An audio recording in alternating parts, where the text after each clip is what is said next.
Floyd Mayweather Jr. aguardo acusado de sequestro e ataque violento riba dos de seu empleado na quem na box do está acusado de horta sua joia. Segundo fuente na chegada de box do, ela contratar duas pessoas para trabalhar na sua casa e sua joia a desaparecer. A outra tem problema com a justiça, viaja mais. E que hoje José Wittig estava na rua para passar exame de farra preto e também deu uma instrução. Chocotan Karate Do, Shobokai, que está treino de Gemzal de La Salle College, da tem visita de Kiyoshi, José Wittig de Venezuela, para passar exame de farra preto na jovem Robert Silva, que alogra Ibira Shidon.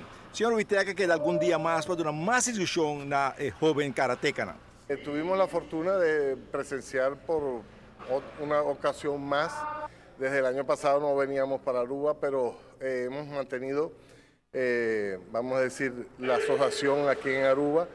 El esfuerzo que ha tenido el sensei Gustavo ha sido bien grande. Y vine el sábado a hacer exámenes.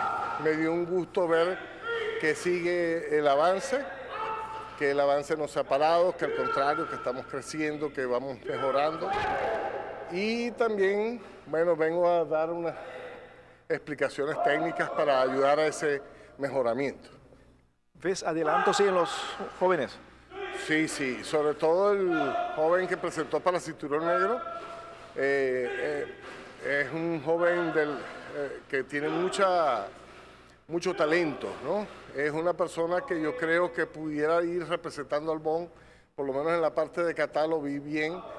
Claro, no desconozco los otros competidores que hay aquí en Aruba, porque solamente conozco la academia de acá, pero por lo menos le vi a él buen nivel.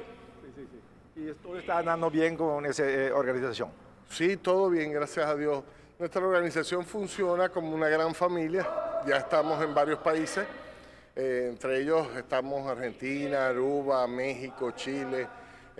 La sede principal está en Venezuela. También estamos afiliados a organizaciones en Japón y a nivel mundial con la World Shotokan Karate Union. Así que el trabajo no termina. Bueno, el trabajo no termina, y eso es siempre, ¿no? Sí, sí, sí, sí. ¿Y va a regresar para otros exámenes fin de año, medio año? Este año vamos a estarle dando asistencia al sensei Gustavo, le vamos a estar dando asistencia con varios instructores, le vamos a ayudar con varios instructores para mejorar el nivel. Queremos que nuestro dojo tenga un buen nivel, queremos que Aruba sea un dojo importante en nuestra organización. De hecho, es para mí, le tengo mucho cariño a nuestro grupo aquí en Aruba. Bom, para bien na joven Silva que logra pasar su banchi preto e mas está, agora tem que praticar muito também. E eu levei Sport Park tá seu terreno de futebol que me di mínimo que o FIFA está exigir. Ayer com 24 votos na favor, somente 5 contra e blanco. Para bem, futebolista de San Nicolás, já que não tem terreno de futebol também de Jolavei Sport Park. E está passando um mau momento na Ronnie.